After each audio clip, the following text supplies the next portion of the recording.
तो हम लोग पढ़ने वाले हैं वजाइना के बारे में। तो वजाइना क्या है? एक फाइब्रोमस्कुलर ट्यूब होता है जो कि मादा के आंतरिक और बाह्य जननांगों को आपस में जोड़ती है।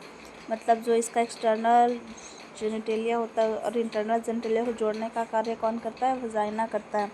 एक वयस्क में इसकी जो एंटीरियर वॉल होती है वो होती है 3 इंच और 7.5 सेंटीमीटर लंबी, और पोस्टीरियर वॉल लगभग कितना होता है? 3.5 इंच और 9.0 सेंटीमीटर लंबी होती है। अब योनि गर्भाशयी स्रावों तथा मासिक धर्म के दौरान स्रावित होने वाले रक्त को बाहर निकलने के लिए रास्ता प्रदान करती है। मतलब वजाइना के थ्रू ही जो यूटेरस का जो स्राव होगा, जैसे में लुकिया, म्यूकोसा, म्यूकेनियम, ये सब क्या होता है? इसके थ्रू ही बाहर आता है। किसके थ्रू? वजाइना के थ्रू। और जो मासिक धर्म के दौरान जो ब्लड भी होता है वो भी वजाइना के थ्रू ही बाहर आता है। अब इसके आगे क्या है कि संभोग प्रक्रिया के दौरान नर के जो पेनिस से वीर्य योनि में ही प्रवाहित किया जाता है। मतलब जो निषेचन की क्रिया होती है वजाइना में ही आती है। उसके थ्रू ही जो नर का जो स्पर्म है वो कहाँ जाता है? यूटेरस में जाता है। किसके थ्रू? तो वजाइना के थ्रू ही। अब है इसके अतिरिक्त जो शिशु के जन्म के दौरान या शिशु को गर्भाशय से बाहर आने के लिए भी रास्ता प्रदान करता है। मतलब जो बच्चे का जन्म होता है वो किसके थ्रू? वजाइना के थ्रू ही वो बाहर आता है, तो जो डिलीवरी होती है। अब भाई यौवनारंभ से लेकर मीनोपॉज तक के समय के दौरान लैक्टोबैसिलस एसिडोफिलिस नामक बैक्टीरिया सामान्य रूप से पाया जाता है।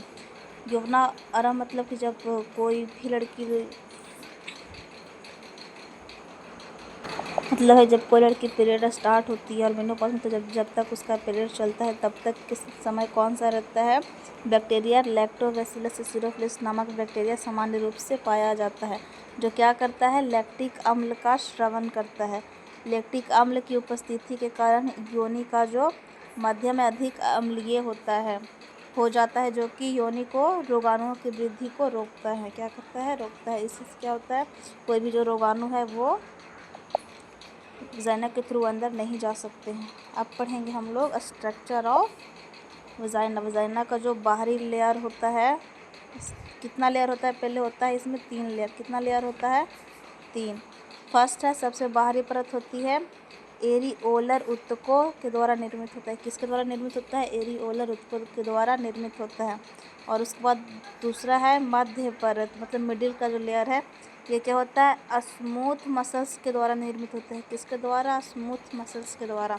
और एक होता है इंटरनल लेयर जो स्ट्रैटिफाइड स्क्वैमस एपिथेलियम के द्वारा निर्मित होता है।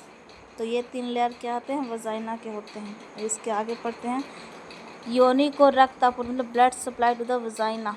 तो सबसे पहले होता है धमनियाँ रक्त आपूर्ति, मतलब इंटरनल इलियक आर्टरीज की जो शाखाओं है यूटेराइन व वजाइनल आर्टरीज द्वारा निर्मित प्लेक्सस योनि को धमनीय रक्त आपूर्ति करता है। मतलब जो आंतरिक इलियक वेन है, आर्टरी है,